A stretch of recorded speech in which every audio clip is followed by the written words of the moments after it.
Um, Today's episode 1 of Coffee, Crime, and Crafts, we're going to be discussing the disappearance of Dana Bradley. Dana was a very typical young teenage girl from the early 80s. She went missing in her hometown of St. John's, Newfoundland, in the early evening hours of December 14th, 1981. Her body was discovered just 4 days later in a wooded area just to the south of St. John's. So I thought it was appropriate for me to start with this episode today because as many of you may know, based on my accent, I am from Newfoundland and Labrador, which is the most easterly province in Canada.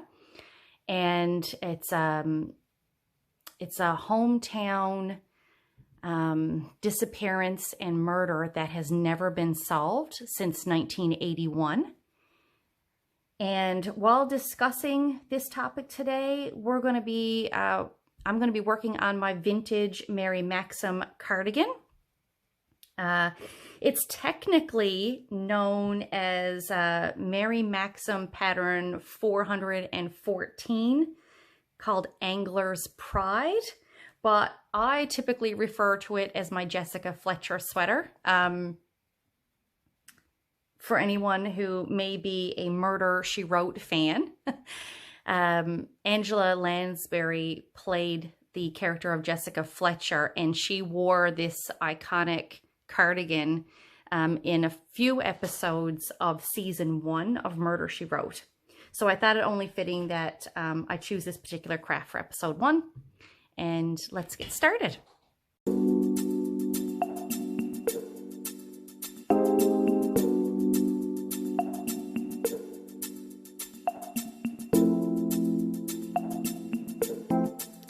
Okay, so I am going to work, as I said, on my sweater. This is actually the cuff for the sleeve. This is an old sweater pattern, and it's knit in sections and then sewn together at the end. So for the sleeve, I have to do 3 inches of 2x2 rib. For the cuff, this will be the cuff of my sleeve, as you can see. Okay, when it's sewn together. And I'm going to work on this. I have a couple of rows left of 2x2 rib to do, and then I'm going to start the stockinette stitch for the sleeve. We'll work on that with this. This is a chunky weight wool, because this is quite a heavy, thick sweater. And this is what the 2x2 rib looks like on the bands. So that's what it's going to look like on the sleeve as well. So I'm going to work on this while we discuss Dana Bradley. So Dana Nicole Bradley, she was born July the 24th of 1967 in St. John's in the province of Newfoundland and Labrador.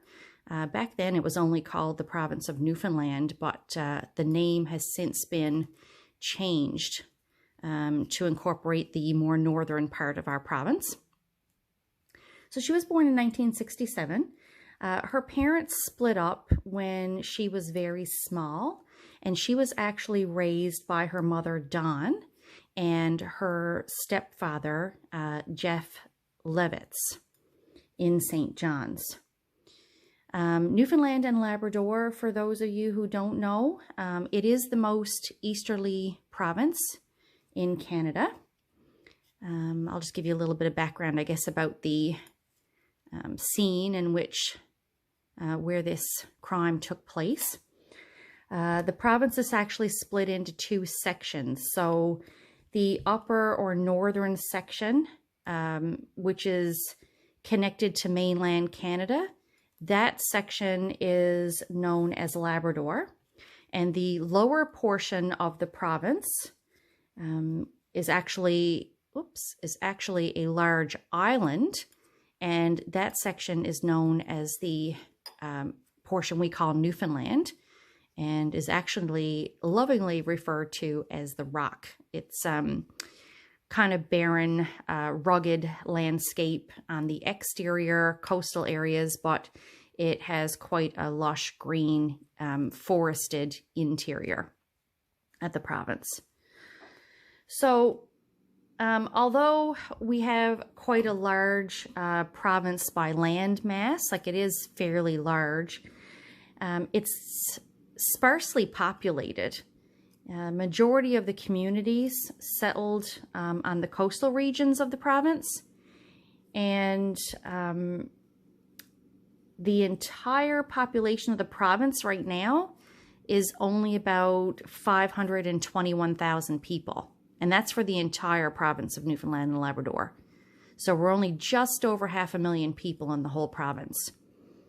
The largest city, which is also the capital city of the province, is St. John's, and that's where this crime takes place. The population of this major city is only about 108,000 people, which is actually still pretty similar to the size of the city back in 1981 when this crime occurred. Back then, the population of St. John's, I think, was about 100,000. So its population has stayed fairly stagnant. It's only grown slightly. And I'm referring to just the,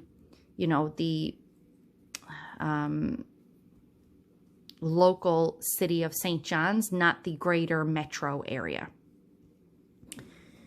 So the size of our population, it actually leads a great deal to the small town atmosphere that we have here. I'm having a sip of my coffee. It is coffee, crime, and crafts after all. So the small town atmosphere of the city, I mean, I can go into the city, and if I'm downtown and I'm walking on a busy street, I'll very often end up running into someone I know, or if I'm at the mall, I'll see people I know. It really does have a small town feel, even though we refer to it as a large city, but it really isn't. So when this crime occurred, this was on December the 14th of 1981. Dana was just 14 years old at the time. It was a very typical day for her. She attended school at I.J. Sampson Junior High, where she was a grade 9 student. She attended classes there for the regular day. And then after school, she met up with some friends, and they went to one friend's residence, which was located on Curry Place, just off of Topsail Road in St. John's. So Topsail Road, I've heard it mispronounced in several podcasts or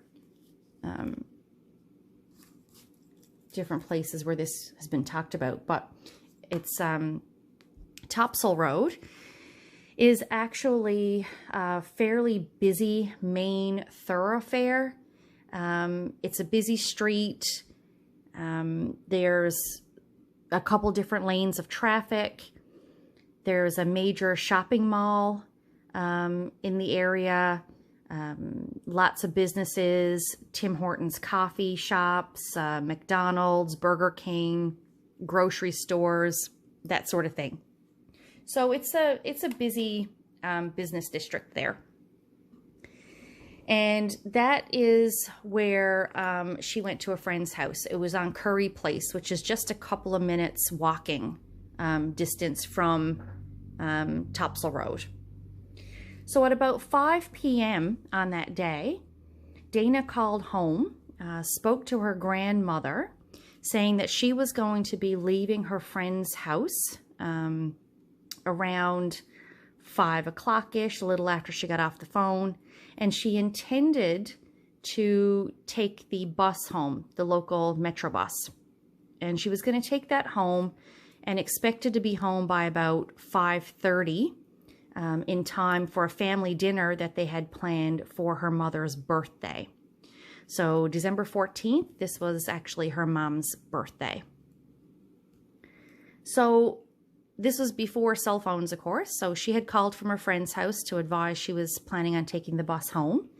And then Dana left the friend's house for the short walk to the bus stop, which was less than 5 minutes away. Okay, it was relatively close.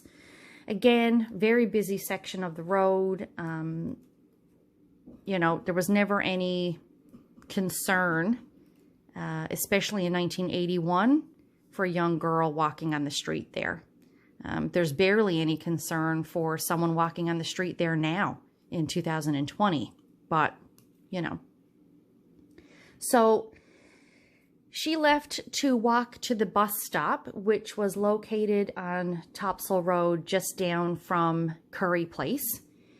Less than a 5-minute walk, probably. And the bus stop was near the McDonald's and Tim Hortons area. So it was, you know, a busy section there. But she never made it to the bus, however. It's never been confirmed that she actually boarded a bus.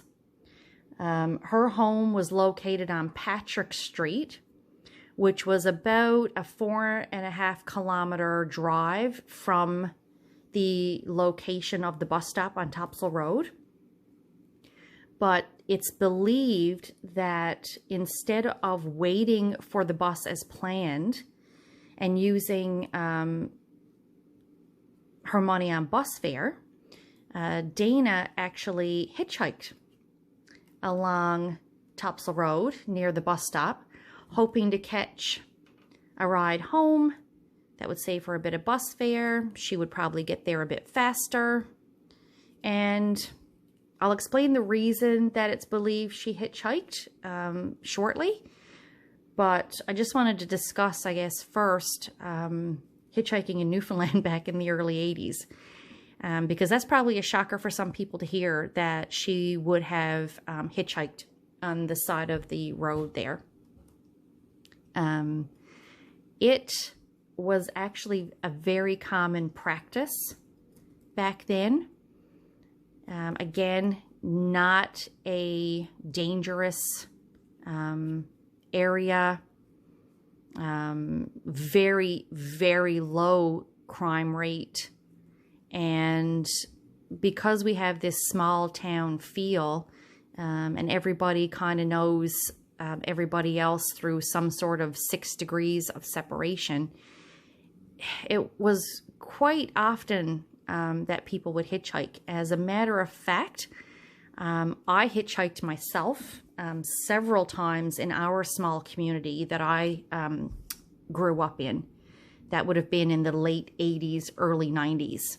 I lived in a small community, and if I wanted to go to the neighboring community in the evening, now I never hitchhiked by myself. I was always with another girlfriend, or a couple of us were together. But we would often hitchhike from one community, the 10-minute ride, to the next community along, hang out for an hour or two with friends there, and then hitchhike back home. It was a regular occurrence. Never really got in a car with someone that I or my friends didn't know or were somewhat familiar with. But just saying, I just want people to realize that the hitchhiking back in the 80s was just akin to like getting a ride from, you know, a buddy or a friend. And it was very commonly done. So when Dana didn't return home for the birthday dinner, her parents became worried. They waited a while. They were thinking maybe the bus could be late. Maybe she missed the intended bus that she was planning to get and was going to be taking the next one. Again, no cell phones back in 1981 that would have been in use. So, you know, if she had missed the bus, yeah, there was really no way for her to let someone know. She would have had to wait around for the next bus or get a ride. So when she still didn't show up, her mother, Dawn, oops, I think I may have just done that wrong. Nope, I purled. So when she still didn't arrive at home, her mother, Dawn, started getting worried, and she started calling friends of Dana. She confirmed that Dana had indeed left her friend's house around the time that she said she was going to leave. No one had seen her. No one had heard from her. She hadn't shown back up at the friend's house. So her mother even drove down to the village mall, which was located near the bus stop on Topsail Road that Dana would have taken. The mall was actually open late for Christmas shopping. Oops, I definitely did that one wrong. See, now I'm not paying attention. I was knitting when I should have been purling. There we go. To purl to, and then knit to. Here we go. So her mom drove down to the village mall, which was still open. It was open late for Christmas shopping. She took a look around in the mall, didn't see Dana anywhere around in there. She started asking around if anyone had seen her. Apparently, she showed a photograph around that she had of Dana with her. I can only presume maybe it was like a photo, like a school photo or something she would have had in her wallet. I don't know, but she had a picture with her supposedly that she showed around to a few people asking if they had seen Dana, and nobody had. So with no luck there, her mother and stepfather Jeff contacted the Royal Newfoundland Constabulary, locally known as the RNC. They are the local provincial police force, and their jurisdiction is the city of St. John's. So they contacted the RNC to, I guess, report her missing. I want to turn my knitting around here and mark off that I have that row done. I just have, I think, 4 rows left to go on the cuff. So they contacted the RNC to, I guess, file a report that she was missing. But at the time,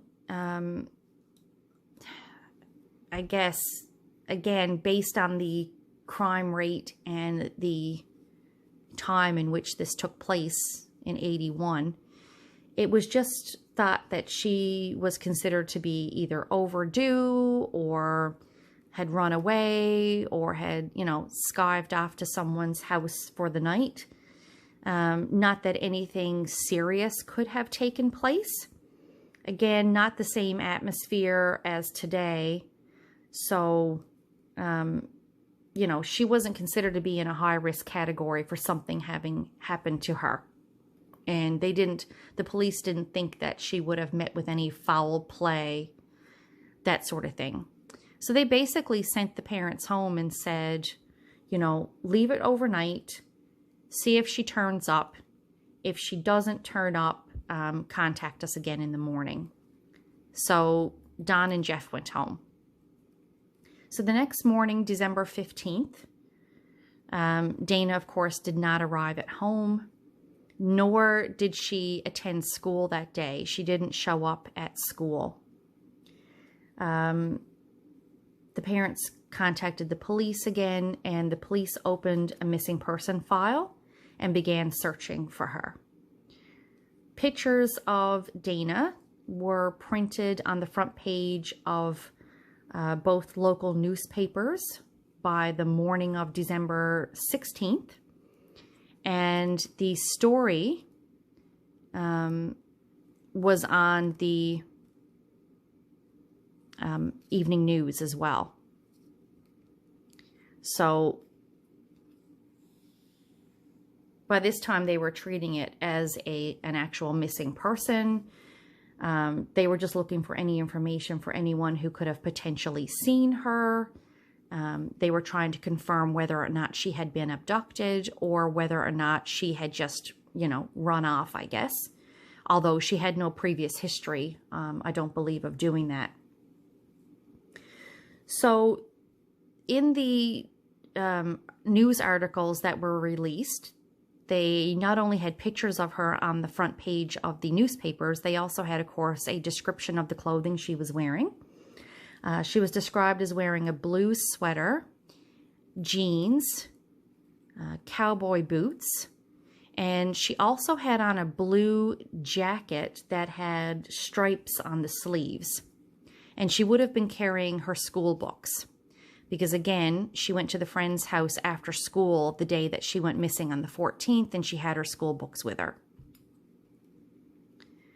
So after the news aired and the articles were done in the paper, two brothers by the name of, I believe, John and Harry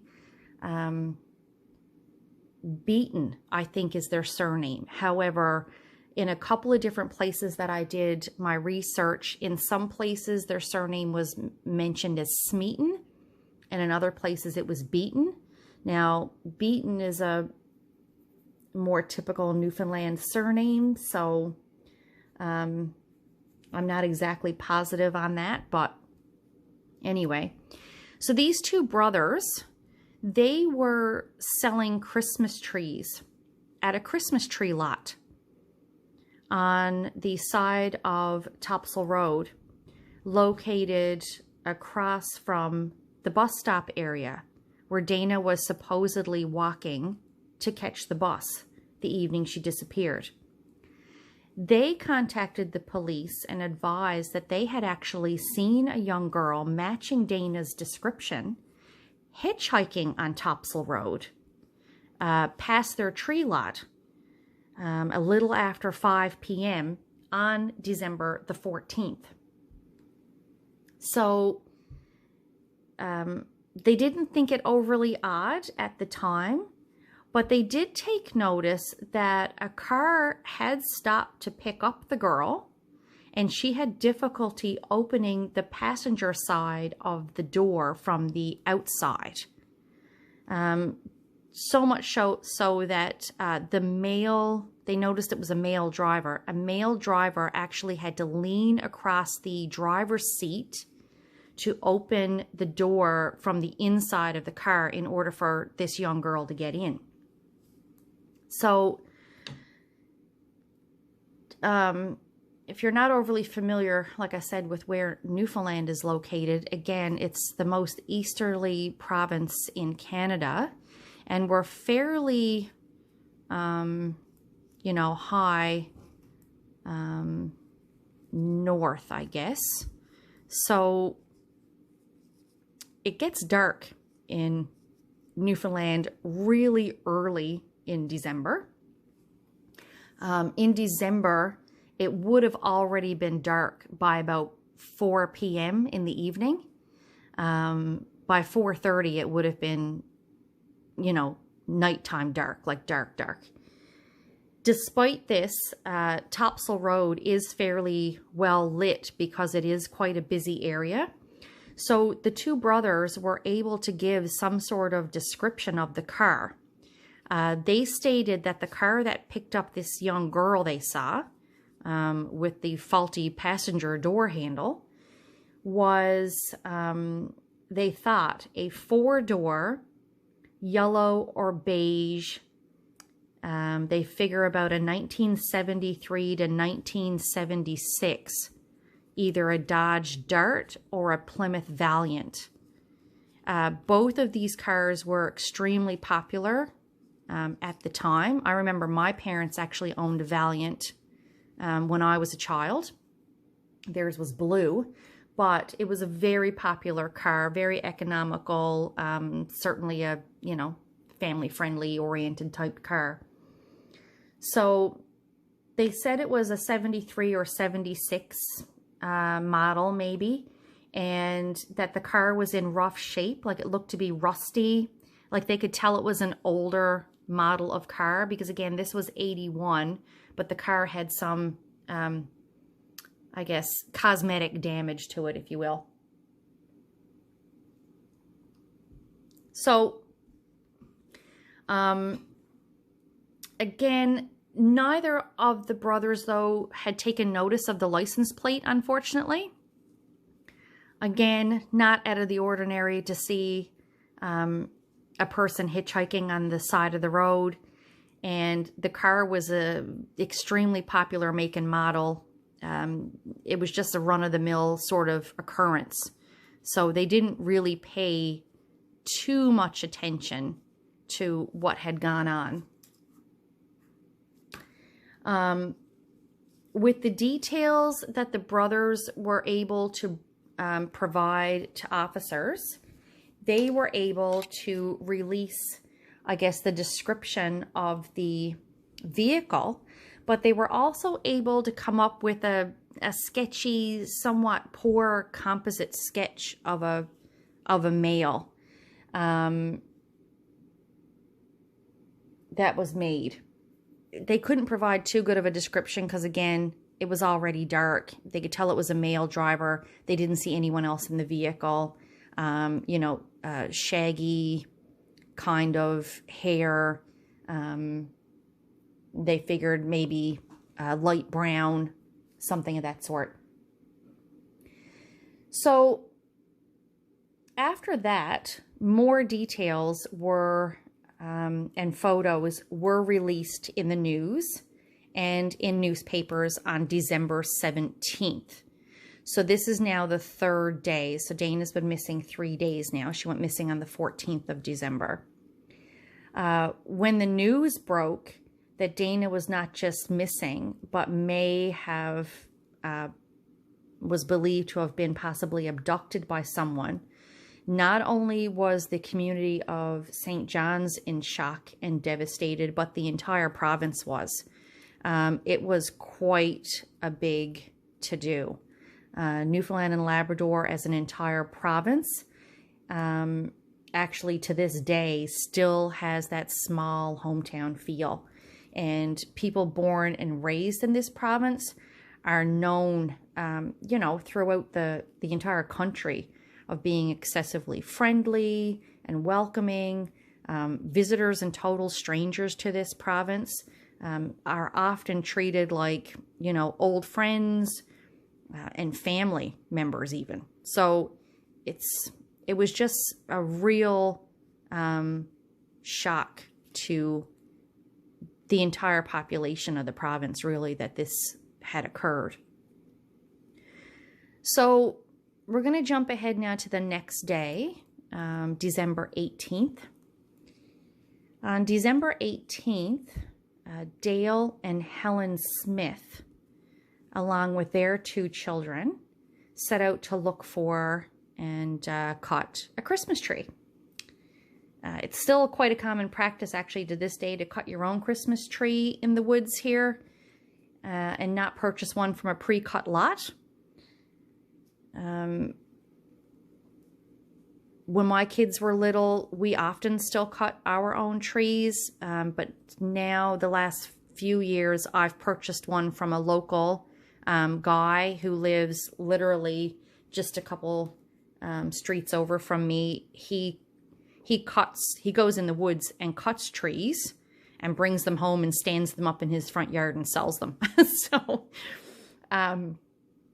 So anyway, it's still a common practice to do that rather than purchase from an actual tree lot. So they decided that they were going to go out and, hunt down a Christmas tree. And it was Dale and Helen and their 2 small kids. I think it was their 2 small kids. I think it was 2 children they had. So they drove to Maddox Cove Road, which is just south of the city. It's just on the outskirts, edges of the city there. It's a popular, I shouldn't say it was a popular wooded area, but it was a wooded area that you could go to. People would cut firewood there. Nobody, I don't think, owned the land per se at that time. So you weren't trespassing on private property if you wanted to go cut some firewood or cut down a tree for Christmas. You would just be walking into a wooded, forested area. So they drove out to Maddox Cove Road. They parked their car And they walked further into the woods, and they actually passed another individual there. I have to get some more yarn out of my yarn bowl here. They actually passed another individual who was up in the same area cutting wood. I guess he was cutting firewood of some sort. And when they got further along, Dale left the side of the road that he was walking on with his family, and just kind of sidestepped further into the woods. So he walked a little deeper in from the road just to see if he could spot a good tree. And unfortunately, when he stepped into the wooded area, he came across Dana Bradley laying on the ground in the snow. She, at first, he just saw her legs, and I guess the shock of it, or just, such an odd thing to see in the woods there, he kind of thought that, I guess his first thought was that it wasn't a person, it was a mannequin or something of some sort. And because he just saw her legs. So he called out to his wife, and she kind of stepped into view, and she said that no, she thought, she agreed that no, it wasn't a mannequin. That was, they thought, Dana Bradley. His wife, Helen, confirmed that she actually recognized the clothing being the clothes that was described in the news broadcasts of what Dana had been wearing. So they left the area immediately. Their children didn't witness what they had seen, but they left the area immediately. And on leaving, Dale Smith, he stopped there on the side of the road where the other fellow was cutting his firewood, and told him what he had come across, and asked him if he could keep an eye on the area there and keep a watch out while Dale left to contact police. Again, 1981, no cell phones. So he actually had to leave the area and drive. I think he drove home. I think he drove to his residence, which was not too far away, and called the police from there. So he contacted police, and by this time, I believe, the RNC as well as the RCMP were both working this case of Dana. And I'm not sure when the RCMP, I'm not sure exactly when they became involved. I'm not sure if they got involved when it was determined that she was potentially abducted, or if they got involved when they it was reported that her body was discovered. Because the RCMP is the federal police force that works in Newfoundland, and they would, at that time, they would handle major cases such as murder investigations, because they had an extensive major crime unit. Drinking some more coffee. So I'm down to the last couple of rows of my cuff. And we're going to continue on with the information here. So the RNC and the RCMP arrived on scene, and Dana was located lying on her back. She was fully clothed and was purposely posed in what was described as a burial fashion. So she was lying on her back, her arms were folded across her chest, and her school books were tucked under her arm, or into her arm. The lead investigator of the case at this time was a man by the name of Jack Lavers, and he was with the RCMP. It was determined that Dana had died the same night that she had been abducted. And her cause of death was actually a skull fracture caused by being struck with a blunt object in the back of the head.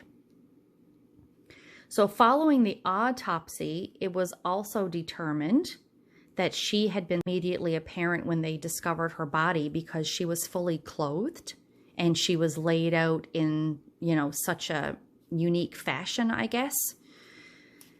And that part of the crime, the sexual assault, at first was not reported to the media. It was not readily released to the public. So initially, that part of the crime was kept quiet by the investigators. I guess it was something that they could use when investigating the case, or if someone confessed to the crime, it was a piece of information that they would be looking to have in a confession that would match up. So there was no weapon found at the location where they found Dana's body. There was also no signs of struggle that were apparent at the scene, which led investigators to believe that this was just the location where she was brought in order to be discarded. There would have been a primary scene elsewhere where the assault and the murder would have taken place. And possibly that may have happened inside, you know, the suspect car, this car that she was believed to have gotten into. So police collected what evidence they could from the scene there on Maddox Cove Road. They actually did a fairly thorough job, and they brought in large propane heaters to melt the snow in the entire area so that a full search could be conducted for evidence. During the autopsy, there was also a small amount of DNA evidence that was collected from her body. And there's not a whole lot of information regarding what the DNA evidence entailed, like what it came from. But I did see during my research that there were some hairs that were found that were believed to possibly belong to the suspect. And again, some of this evidence was held back from the media in an effort to protect what little evidence they had, because again, they didn't think that the crime scene where her body was found was actually the scene where the assault and murder had taken place. So once her body had been discovered, 2 new witnesses came forward, stating that they had seen a car matching the description of the suspect vehicle in the area of Maddox Cove Road the night that Dana had disappeared. They were able to provide a little bit better description and corroborate some of the details of the description that had been provided by the 2 brothers who came forward previously. And between the brothers' descriptions and the descriptions that the 2 new witnesses provided, the police were better able to come up with a composite sketch.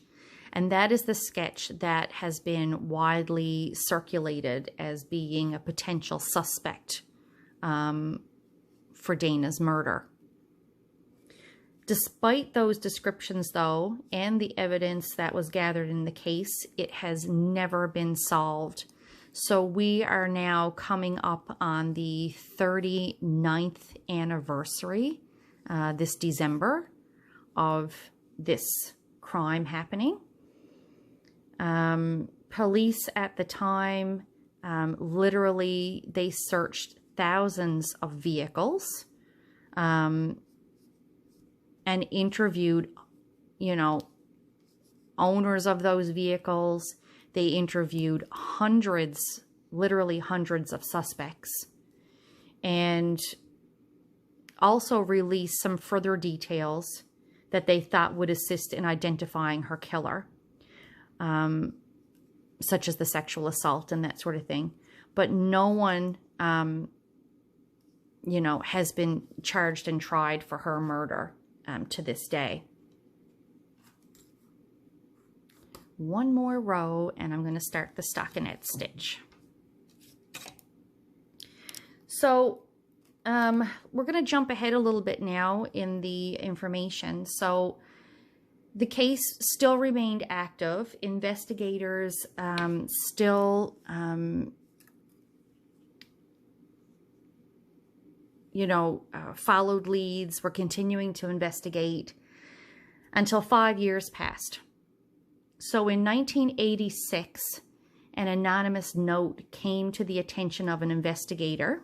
Actually, it came to the attention of the investigator, Jack Lavers. He was still on the case at the time.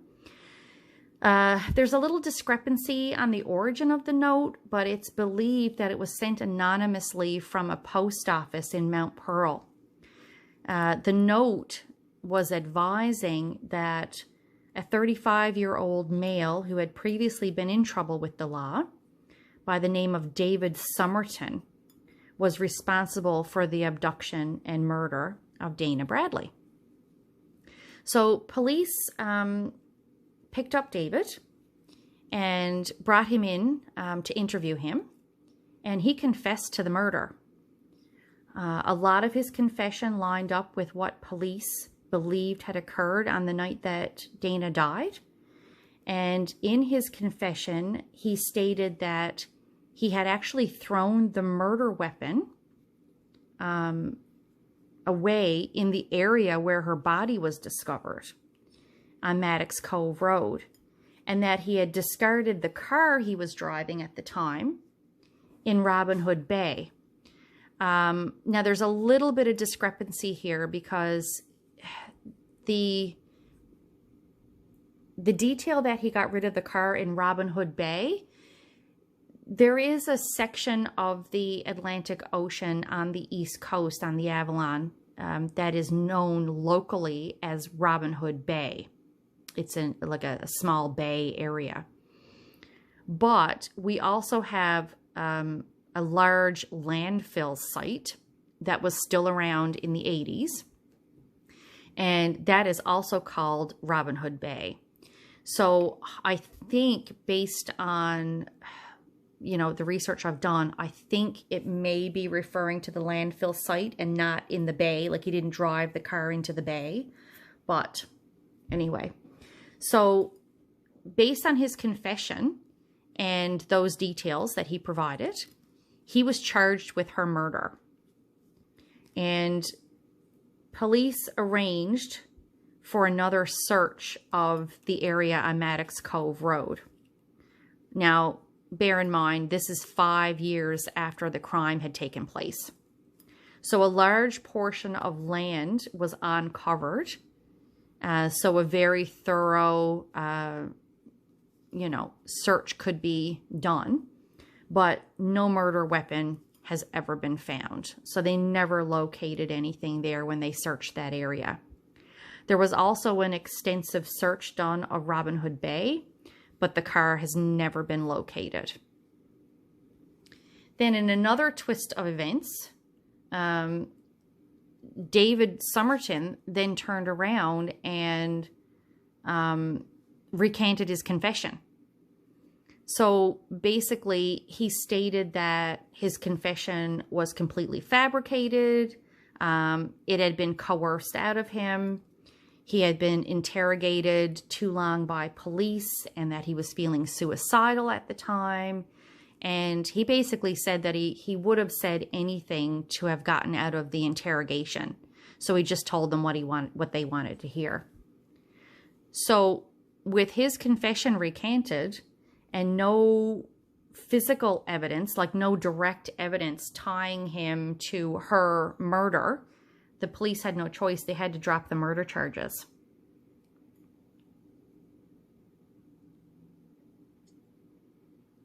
more coffee.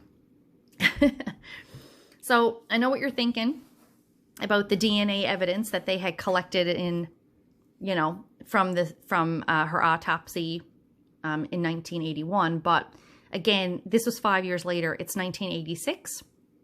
There was no way to accurately perform any real testing on DNA evidence like we do today to, you know, definitively identify a killer.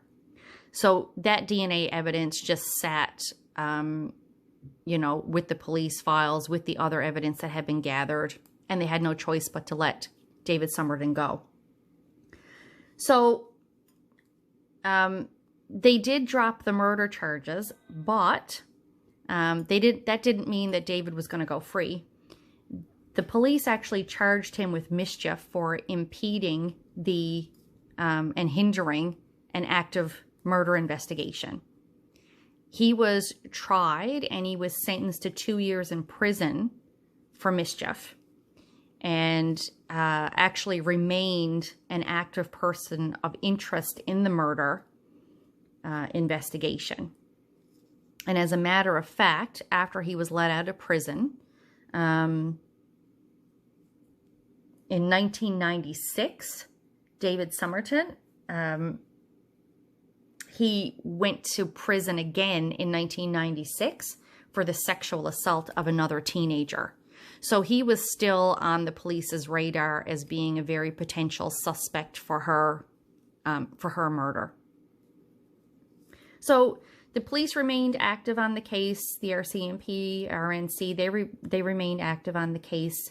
And as a matter of fact, to this day, the Dana Bradley case is still considered active and ongoing investigation. It's not considered a cold case in this province, which blows my mind, because it's, like I said, we're coming up on the 39th anniversary of her murder, and it is not considered a cold case. It is still an open case. It's still being investigated.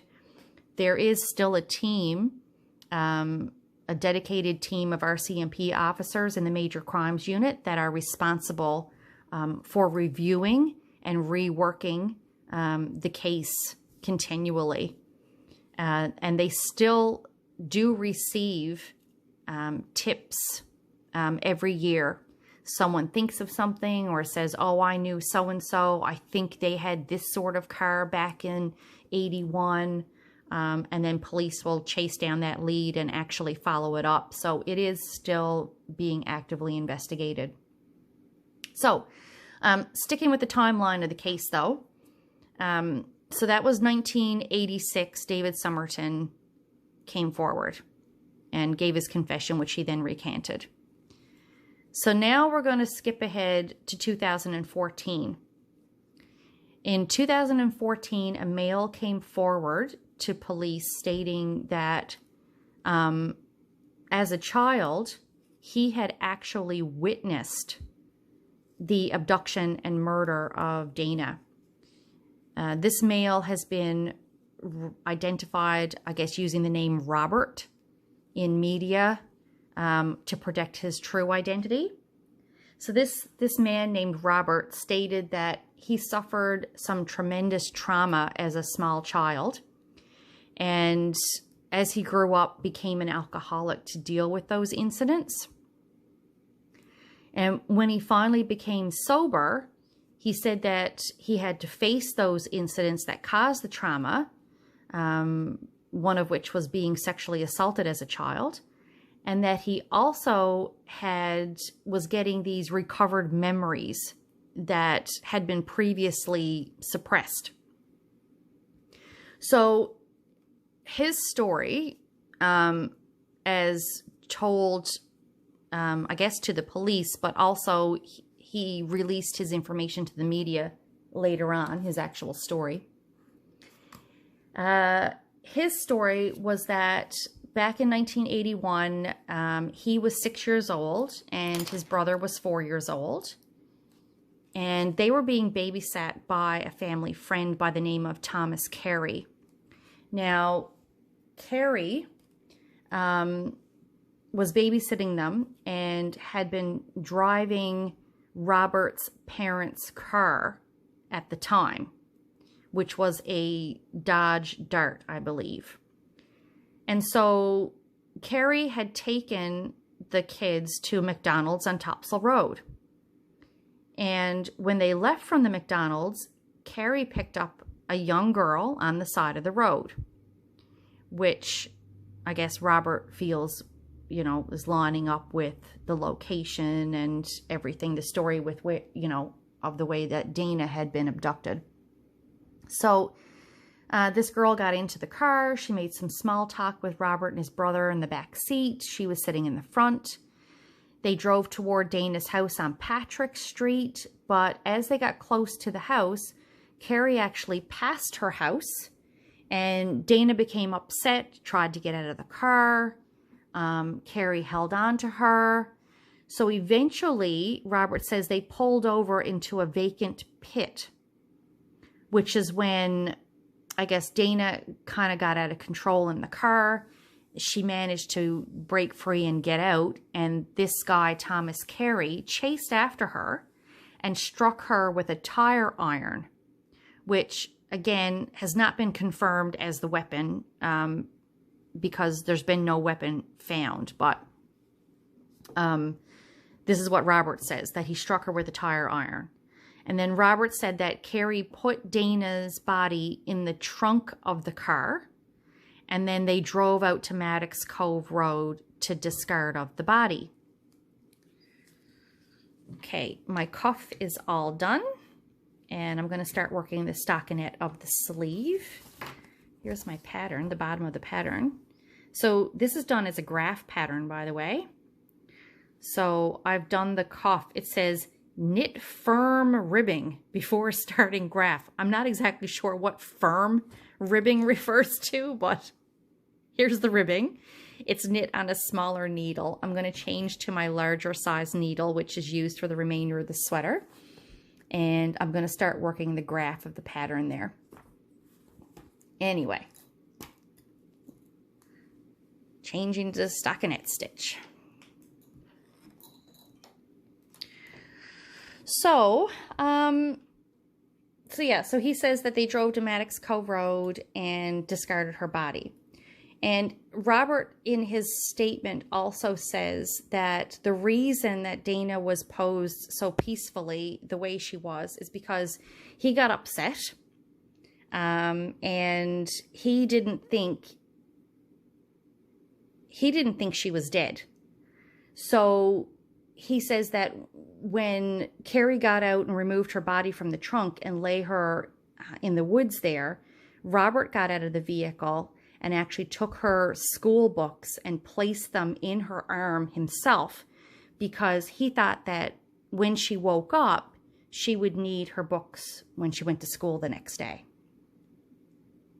So Robert told police that the vehicle that was used that night had since been, this is 30 odd years ago now. So, well, I guess it was 20 odd years ago then. He said that that vehicle had actually been buried. It was used for backfill on a piece of property on Tufts Road in Witless Bay, which is just outside the city. That's something that was often done with old cars here.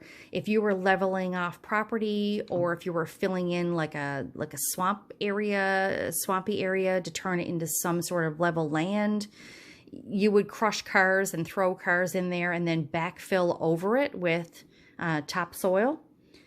So this is where he says the car, ended up. So police ended up spending 16 months investigating Robert's story, and they actually determined that his story was false. Apparently, his brother denies that the events ever occurred, but again, the brother was only 4 at the time, I believe. Thomas Carey denies any knowledge of the events that Robert reported, and the vehicles that he says were buried, the police actually believe those vehicles would be of no use. They would have been crushed and damaged, and, you know, after decades of being buried, there just would have been too much damage to the vehicles for them to reveal any concrete evidence. So during that investigation, that 16-month investigation of Robert's story, which they treated as an active lead in the case, the police also had Robert interviewed by, I believe he's a police, he's an authorized psychologist for the police, Dr. Peter Collins. He determined after interviewing Robert that he believes Robert actually suffers from false memory syndrome, and that, you know, although Robert really, you know, if you had to give him a polygraph, I'm sure, he really believes the story that he is portraying to the police, but the story itself is actually false. So while the police were investigating the details of the events that Robert was telling them, Robert's story was also released to the media. And the local newspaper, as well as news outlets, picked it up. And they ran stories on Robert and the information that he was providing to police. The articles that I came across and that I read, and I remember these because they were only, you know, they weren't that long ago. It was 2014, 2015, I think. They seem to paint the police investigation in a bad light, like, you know, that the police weren't believing his account of the events and they weren't taking him seriously. But as is sometimes the case with an active investigation, there was still investigating and information that was going on behind the scenes that the police could not or wouldn't, I guess, reveal to the public at the time. And again, that's because it was, you know, an ongoing investigation. So around the same time when this story came out from Robert, a Facebook page was started called Justice for Dana Bradley. And although its original intent was to hopefully get some viable information out to the public to keep the investigation alive, it has since become more of a page supporting Robert and his claims regarding his story. The page and the people that are running the page, from what I can tell, they actually believe Robert's story, and they think that the police need to do more. They also believe that the police should dig up the cars that were buried in order to look for further evidence. So the police didn't move forward with exhuming the car wreckage. So there was the public came forward and did some crowdfunding. And they raised, I think, about $8,000 to privately hire contractors to go out and some sort of independent scientist, I guess, to dig up the cars and collect potential evidence that they could probably get from the vehicles. So during that period, while that was going on, the crowdfunding and that sort of thing, and arrangements were being made to dig up the cars, the police, unknown to the public, the police had begun retesting the DNA evidence from the crime scene. DNA, of course, had gotten to the point now where, you know, it was reliable. You could actually probably get some good, viable details from the small amount of DNA evidence that they had collected. So they had that tested, and the results were promising. They actually provided a full profile of an unknown male subject. The DNA profile that they got back does not match any known DNA samples on file. So any previously convicted pedophiles or sexual assault people, that sort of thing. Police also tested the DNA profile that they got against DNA from David Somerton, who had originally confessed in 1986 to the murder. And the results were negative, so it was not a match for him. So they've now ruled him out. And they also tested it against the man that Robert was accusing, this Tom Carey. And the results from those tests were also negative, I believe. So police have ruled out both of those individuals as suspects. So following that information being released by police, the cars were actually due to be excavated, and they were excavated by the private citizens, but as thought, they were way too damaged and degraded to yield any potential evidence whatsoever.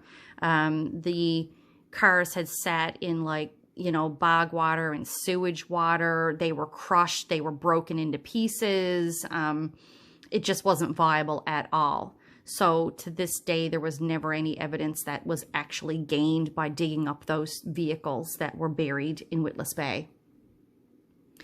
So I guess that brings us kind of to the end here. To this day, Dana's abduction and murder remains unsolved. There's some theories as to what happened. Was this a single act of violence perpetrated by a lone individual? Is it actually connected to other murders that might have been carried out by a single individual? There are some cases that could potentially be connected to Dana's case, but it's merely based on similarity, not because of any strong evidence. So I'll just run through those real quick. So in December 29th of 1978, which would have been 3 years prior to Dana disappearing, Sharon Drover, who was 17 years old, she went missing from her workplace, which was McDonald's on Kenmount Road, when she left work to hitchhike home to Livingston Street in St. John's. So again, you know, she's 17 years of age. She was hitchhiking in St. John's and she disappeared. December 14th, then 1981, was Dana, 14 years old, went missing from Topsail Road when she was hitchhiking home to Patrick Street. I have to purl this row back. December 11th of 1982, just a year later, Henrietta Millick. Now, she was older, though. She was 25 years old, but she went missing from the Key Club in the West End of St. John's. And there has since been some evidence suggesting that she was actually seen further out of the city on the Trans-Canada Highway. So she's believed that she may have been hitchhiking as well toward the Conception Bay North area. And in November 12th of 1984, a lady by the name of Pamela Asprey, she's 20 years old, she was last seen at Aaron's Pub in downtown St. John's. She left the pub saying that she was going to be back in 20 minutes. She left her wallet there with a friend, but she never returned. And she was also known to hitchhike regularly. So, you know, we don't know if it's connected to any other disappearances in some way. And some people believe that the Dana Bradley case is never going to be solved until an assailant comes forward and confesses, because too much time has passed. For example, in 2012, a man by the name of Malcolm Cuff, while he was at a parole hearing, he fully confessed to killing 16-year-old Janet Louvel in 1979. And that happened near Corner Brook on the west coast of this province. But her murder had been unsolved, and that occurred in 1979, and he didn't confess to it until he was at his parole hearing in 2012. So He remained in custody. Obviously, his parole didn't work out for him. And he was sentenced to an additional 14 years for her murder. He had previously been sentenced to life in prison for the abduction and murder of a 20-year-old by the name of Marilyn Ann Newman, also from the Corner Brook area. So that's where I'm going to leave this off. If you've listened to this podcast, this video, and you have any potential, if you're from the area, if you have any potential information that could be relevant to the Dana Bradley case, please contact the RCMP. You can do that by calling 709 area code 772-5400. You can also, if you're local to the St. John's area, I believe you can also reach out to the RNC, the Royal Newfoundland Constabulary, and you can do that at 709-729-8000. Or you can also contact Crime Stoppers. That's toll free. You can also do that anonymously, but you can provide a tip to Crime Stoppers by phone at 1-800-222-TIPS, which is 8477. Or you can also go online to the Crime Stoppers website and provide a tip online at www.nlcrimestoppers.com. And all of that information will be linked in the description box below. I hope you enjoyed my discussion on the Dana Bradley case. It's certainly a sad one. It would be nice if some closure was brought to this case for her parents. It's 39 years that this poor girl's murder has gone unsolved. I am done with this section of my sleeve on my sweater. I've started the stockinette. In 2 weeks' time, I will be doing my next upload, which probably will not be as long as this one. This one is a bit on the long side just because of the amount of information that I was able to gather, being that I live in the same area that this case is ongoing in. And it was easier for me to research and gain a lot of information about it. I would think that going forward, my videos will be probably about 35, maybe 40-minute time frame. I hope you join me in 2 weeks' time. Until then, have fun with your crafts, enjoy your stitching, and I should have a regular floss tube video up next week. Don't forget to press the like button. Feel free to subscribe and hit the notification icon so you can get notified whenever I upload videos of this series. And leave a comment. I like being able to interact with people who watch my videos. So I hope everyone had an enjoyable time listening to my podcast, and we'll chat with you again soon.